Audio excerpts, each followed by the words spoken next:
Hey everyone, Dr. Aaron Moreland here with Vallejo Health and Wellness Center in Eden Prairie. Could your problems be caused by a short leg? Yesterday I had a patient come in. She was dealing with neck pain. She said that she had pain from basically about this point of her shoulder right here, that shoulder blade, all the way up into her neck, causing her to have shoulder issues, couldn't turn her neck, couldn't tip her neck. And so we started talking and I started asking her, do you have any other health issues? Is that the only thing you're dealing with?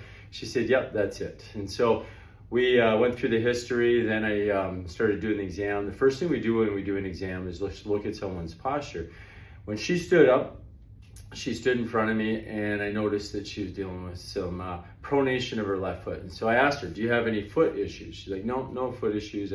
Any knee issues, hip issues? Like, oh yeah, I was actually going to a physical therapist because I was dealing with some hip pain here. And they really didn't fix it, but they told me what the problem was. So at least I knew what the problem was. So I knew I wasn't causing any more damage. They told her that she had like a hip tendonitis, okay? So I put my hands on top of her hips. I put her just on top of her hips like this and noticed that her right hip was quite a bit lower than her left hip. That was what we'd call a short leg. So she had a short leg on her right side. Now there's really two different categories of short legs. One would be an anatomical short leg where literally the bone is a different length on one side versus the other side. Okay, that would be anatomical. You'd have to take x-rays to see if that's the case. You can measure it, but it's a lot more accurate taking an x-ray.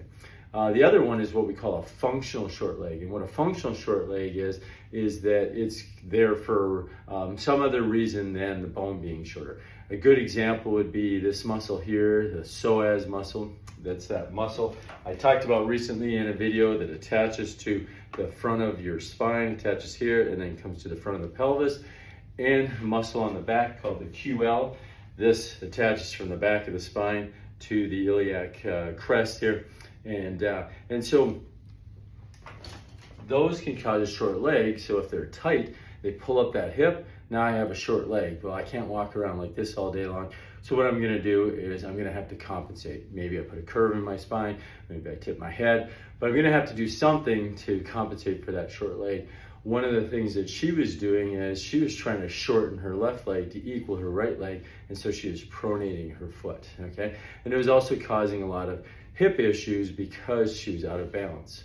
So we started talking about looking to fix that. I started doing the rest of the exam and then finished with doing some care. Released that psoas muscle, released the QL muscle, worked on the glutes on that same side because they were very tight as well. The glutes on the left side were also very tight. And so released those. She got off the table, she's like, oh, I feel straight. She actually, even when I had mentioned, hey, I think you have a short leg on your right side, she's like, oh, I feel that. I can feel that I have a short leg.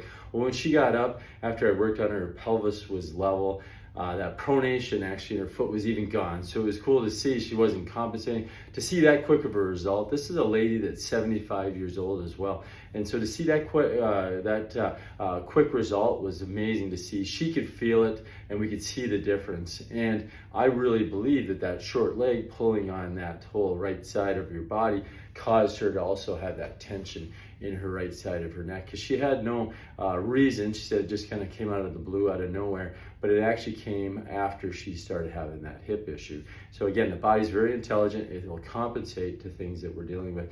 They never fixed that problem with the PT because they just said, oh, it's just tendonitis. You're just gonna have to rest it. And she took the approach, well, at least I'm not causing any more damage. But we're gonna fix that, okay? More than likely, her body's gonna revert back to that because she's kind of stuck in a pattern. But we'll see how long, how quickly that does change because it was really cool to see how quick it changed on the table. So you could be dealing with short leg. One of the ways you could figure that out is just put your hands on your hips, stand in front of a mirror and just see, hey, are my hips off level?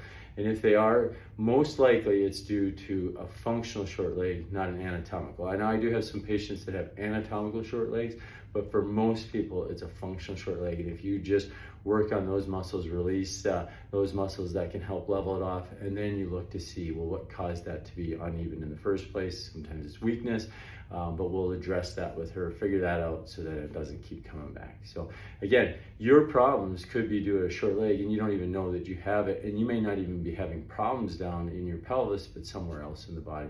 So that's why it's really important to get checked. So again, my name is Dr. Aaron Moreland with Vallejo Health and Wellness Center. Hopefully you're having a great day. God bless.